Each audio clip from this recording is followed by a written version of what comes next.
Mbaniriza nate ku channel yange in yet another video. Leero tugenda kubeera nga tukola these yummy melt in your mouth cookies. Tugenda kubeera nga tukola one cookie dough tubeere nga tugiyawuzaamu tukole other cookies nga bwe ngenda okubeera nga mbalaga. So nkusaba weguba nga gwe mulundi gwe gusoosa ku channel yange, please subscribe, like and leave a comment below. So tugenda kubeera nga tukozesa icing sugar, natandisiza icing sugar akaglass kamu, then muno ngenda kubeera nga nkozesa 500 grams za margarine oba prestige. Yes, tukozesa prestige but osobola okubeera nga okozesa blue band, ina butter osobola okubeera nga gwokozesa. Meanwhile, beera nga preheating your oven at 160 degrees Celsius. Yes, such that nti otandika okubeera nga okola ku cookie dough yo ng'already oven yo eri mu kubeera nga preheatinga. Jjukira oven tugikozesa already emaze okubeera nga preheatinga. So these cookies tugenda kubeera nga tukozesa just 3 ingredients zokka ziba zikumala ng'okola cookies. So eno recipe nyangu eri gwatandika obutandisi tokolangako ku cookies. Olaba recipes endala ziri complicated, this is a recipe for you gy'osobola okubeera ng'otandikirako n'obeera nga naawe osobola okuba ng'okola cookies ewaka. So oluvannyuma nga maze okubeera nga ntabula icing sugar oyo nembeera nga mutabula ne blue band oba prestige, then mbeera nga ngenda maaso okutandika okuba nga njiwamu eŋŋano. Nakozesezza kagilaasi mu kupima, kino kyanguyirwe buli muntu yenna eyandiyagadde, naddala eri gwe omuntu atandika obutandisi nga tolina obwo bu measuring cups, osobola okubeera ng'okozesa eglass ey'eyawaka n'obeera nga gy'okozesa mu kupima icing sugar ne mu kupima eŋŋano, because eno cookie dough just yeetaaga icing sugar, butter n'eŋŋano. So genda maaso obeere nga omixinga, ogenda addingamu obuglaasi bw'eŋŋano mpola mpola paka nga olaba nti cookie dough yo etuuse to that level, tekyastiikinga mu ngalo zo, ng'era w'oba ogikanda olabira ddala nti tesigadde mu ngalo zo, ku bbawero kwonna evuddemu, ng'era w'oba olwolinze ka bowl yeyo engeri bwe katyo wekavaamu. So kati beera nga ogiliisinga pan yo, because nabadde sina parchment paper but w'oba ogiyina osobola okubeera nga ogiteekako, but eri gwe atalina parchment paper funa tray yo eya bulijjo, beera nga kuno oteekako ku ye prestige oyo, then oluvannyuma beera nga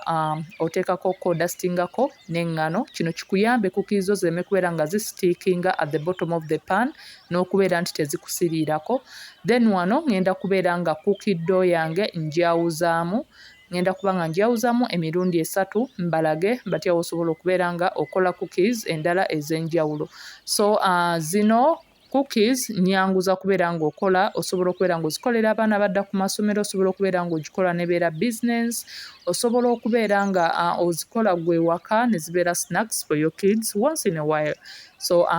mbeera wano nga njawuzaamu emirundi 3. So zino parts endala beera ng'oziteeka ebbali, then to this part nabadde nina raisins nga nabadde nazisazeesazeemu nazikyopinzeeko mu ngeri ya small pieces, then ngenda kubeera nga nzigattamu muno. Then muno oli wa ddembe okubeera nga w'oba olina nuts endala ez'enjawulo z'oyagala okubeera ng'oteekamu, oli wa ddembe. W'oba oyagala kubeera ng'okola chocolate cookies osobola okubeera ng'ogattamuko cocoa powder. W'oba oyagala lemon osobola okubeera ng'ogattamu bu lemon zest n'ogettamu ne ka essence oba n'okugattamuko ne ka lemon juice. W'oba oyagala orange osobola okubeera ng'era ogattamu bu orange zest, kwegamba kyonna ky'oba oyagadde. Zino cookies nazikola ku yidi n'embeera nga nakola za coconut, then ne zino nga ntaddemu raisins era abantu bazaagala nnyo. So wano mbeera nga nrollinga bu bowl, then nkozesa esfooko oba osobola okukozesa any other tool okubeera ng'ofuna bu designs obw'enjawulo okusinziira gwe ky'oba oyagala. Then because cookies zino tetukozeseza baking powder na baking soda tezigenda kubeera nga zizimba, so w'oba oziteeka ku tray tozispacing nnyo, then oluvannyuma tugenda kuba nga tubakinga for 10 to 15 minutes. Nga bw'oti bw'olaba within no time cookies ziba ziri done, zireke zibeere nga ziwola bulungi nnyo, beere ng'oziteeka ebbali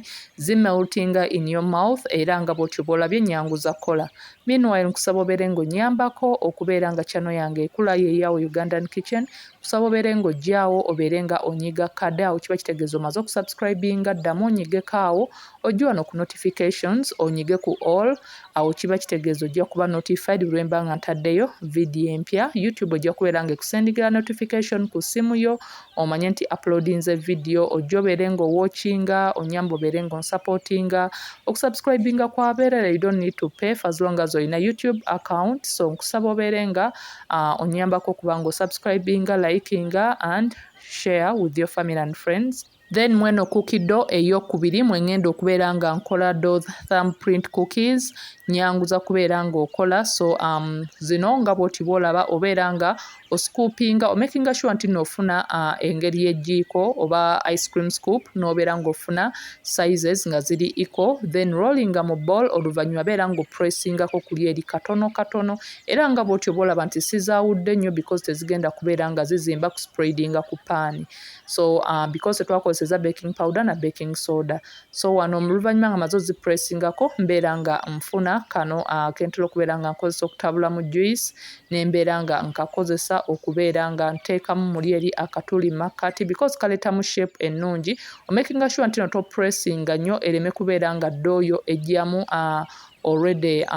ezo enjatika ku bbali so ekyo oba tokyagala oyagala kaveeyo nga kalina ka shape nga kaholdinze bulungi nnyo nga bulabika bulungi nnyo oluvannyuma wano mbeera nga nkozesa mixed fruit jam oli waddembe okubeera ng'okozesa jam yenna gwe weetaaze gweyagala okubeera ng'otestinga then genda maaso obeere ng'omuteekamu eyo hole gy'ocreatinze oba osobola okubeera ng'okozesa kithambu kyo ekigalo ekisajja okubeera nga opressinga okukola that shape okuteekamu ekyo ekituli then bakinga for 10 to 12 minutes omakinga sure nti no tozirinda ku browninga nnyo because oyagala zisigale nga zivuddeyo bulungi nga zirabika bulungi nnyo kukizo so okusinziira ku oven yo omakinga sure nti no obeera ozichekingako then oluvannyuma nga zimaze okuba nga zirestingamu for 2 minutes 3 minutes beera nga you dust with icing sugar wano makati ewali jam agenda kubeera nga jam anywa icing sugar oyo obeere ng'omufuna nga alabika bulungi nnyo ng'asigadde eno yokka ku cookie dough nga bw'otyo bw'olaba nga thumbprint cookies zo ziri done zireke zibeere nga zikulinga bulungi then osobola okubeera ng'ozisitowaringa mu bucontainers obw'enjawulo osobola okubeera nga zino